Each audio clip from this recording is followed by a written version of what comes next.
untuk aksi nyata ini sesi barengan, artinya kita harus memberikan share ilmu yang sudah didapat dari calon guru penggerak Jabar.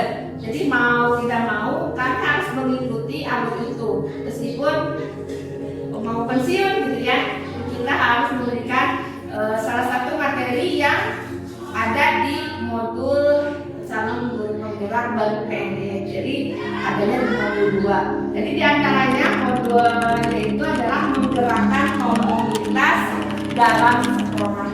Nah, komunitas itu apa? Wadah ya. Wadah siapa? Wadah guru.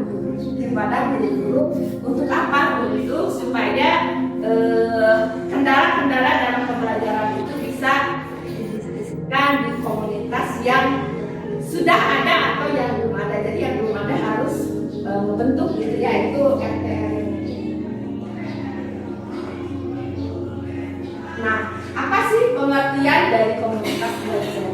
Jadi komunitas belajar itu atau KOMBER adalah sekelompok guru tenaga pendidikan lainnya yang memiliki semangat dan kepedulian yang sama terhadap transportasi pembelajaran melalui interaksi secara rutin dalam wadah di mana mereka berpartisipasi aktif. Jadi guru-guru itu diharapkan kumpul, kemudian mungkin sekarang juga kumpul gitu ya, cuma tidak terarah.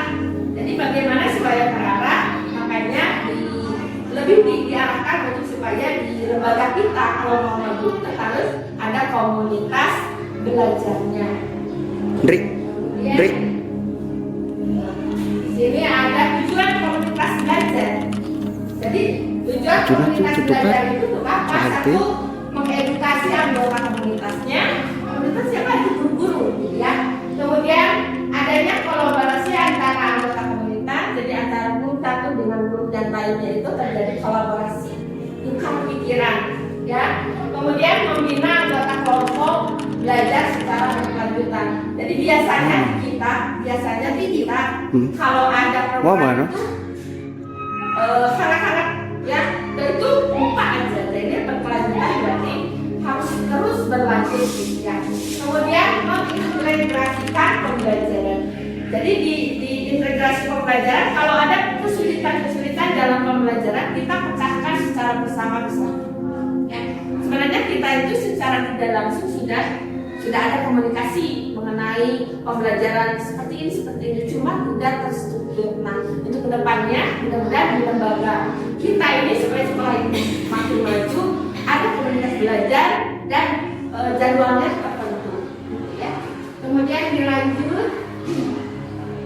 Nah, manfaat belajar dalam komunitas belajar ini apa? Yang satu, membangun jejaring antara pendidik. Jadi insya Allah dengan adanya komunitas tidak saling cuek, tidak saling menjatuhkan satu sama lain, tapi saling mendukung demi kemajuan lembaga dalam hal pembelajaran. Kemudian yang kedua, berbagi informasi dan wawasan terkait pembelajaran seperti apa. Ya. Tiga, membangun dialog dan diskusi. Di sana terjadi diskusi antara pendidik yang satu dengan pendidik yang lain untuk memecahkan masalah yang ditemui di mana? Di kelas. Ya, untuk memperbaiki pembelajaran. Kemudian satu lagi, wadah untuk komunikasi mentoring, ya, coaching dan refleksi diri. Jadi kita bisa merefleksi kelemahannya apa sih?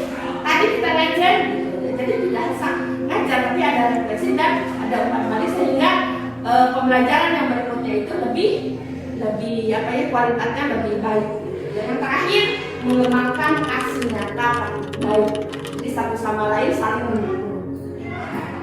Kemudian dilanjutkan. Nah, selain komunitas belajar itu berguna untuk komunitasnya sendiri, ini juga berpengaruh kepada bagi guru sendiri, bagi sekolah dan bagi peserta didik. Ya, bagi guru apa sih? Jadi guru pada dasarnya meningkatkan kualitas pembelajaran. Kemudian bagi sekolah meningkatkan kompetensi pendidik. Jadi pendidiknya atau gurunya tadinya kurang kompetensi, kurang tergali, dengan ada komunitas belajar dia lebih tergali ya kompetensinya. Kemudian bagi peserta didik, jadi dia punya pengalaman pembelajaran yang nyaman. kemudian bermakna dan menyenangkan. Ini dilanjutkan. Nah, tahapan dalam mengembangkan komunitas belajar. Jadi tahap merintis dan merancang. Jadi harus dirancang apa sih yang akan dibahas gitu ya. Kemudian tahap menentukan, tidak hanya sekali itu, kemudian berkelanjutan. Jadi mudah-mudahan kita berlanjut dan termotivasi untuk mengembangkan komunitas yang mungkin sekarang belum dibentuk atau ada apa sih sekali untuk membahas tapi belum terarah. Kemudian peran dalam komunitas itu berarti harus ada koordinator komunitas. Siapa sih koordinatornya? Jadi ada penanggung jawabnya. Kalau misalnya sekarang ada PKS ya, PKS sebagai koordinator, Bengkulum ya, Bengkulum sebagai koordinator komunitasnya yang menggerakkan. Kemudian tim penggerak konten yang membuat tujuan, langkah-langkahnya seperti apa, itu disusun oleh tim penggerak konten. Kemudian yang ketiga adalah tim dokumentasi. Jadi siapa setiap kita kegiatan harus didokumentasikan sebagai laporan. Kalau ibu gini, insya Allah ini juga akan menjadi bahan pengembangan bagi rapor pendidikan sekolah. Kemudian siklusnya bagaimana ya? Jadi komunitas yang sudah terbentuk atau belum terbentuk itu merencanakan program. Mulai dari mana? Dari refleksi. Refleksi itu didapat pas kita mengajar. Apakah baik atau jelek? Jadi kalau misalnya kurang baik, nah mana yang akan dibahas di sana dalam komunitas itu? Nah, nanti menyepakati topik diskusi. Jadi disepakati. Jadi tidak semuanya juga. Misalnya sekarang bagaimana penguasaan kelas itu yang didiskusikan. Sehingga sama semua pendidik dalam pengelolaan kelas itu sama, tidak beragam-agam ya. Kemudian perencanaan program bersamanya seperti apa, implementasi program seperti apa, kemudian ada evaluasi program. Itu mungkin mudah-mudahan di sekolah kita itu insya Allah mudah-mudahan ada. Kemudian bentuk-bentuk komunitas belajar di internal sekolah, antar tunjang, antar mata pelajaran, kemudian antar fase. Jadi fase kan sekarang kurikulum merdeka ya, ada fase E, ada fase F gitu ya. Kemudian eksternal sekolah bisa ekstrakurikuler. Kemudian PPM, FM, ya itu daring ya, daring yang sekarang kita galakan seperti itu. Jadi ada komunitasnya, dari kita bisa mengikuti komunitas belajar di daerah Sumatera itu bisa. Ya. Kemudian, nah ini merupakan kesimpulan di dalam komunitas belajar itu yang pertama harus punya misi dan nilai yang sama. Kita mau meningkatkan pembelajaran seperti apa supaya anak didik prestasinya, kompetensinya itu juga bisa terjadi. Yang kedua, berbagi praktik baik. Ini salah satunya adalah seperti berbagi praktik baik.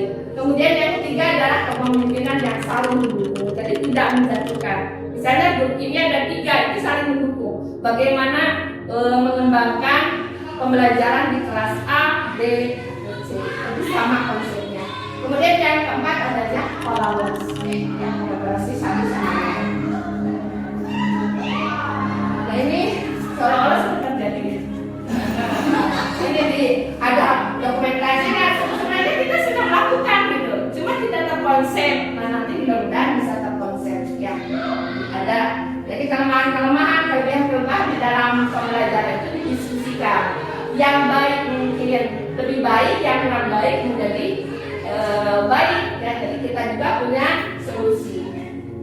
Mungkin kemudian ini belajar sesama untuk tumbuh bersama.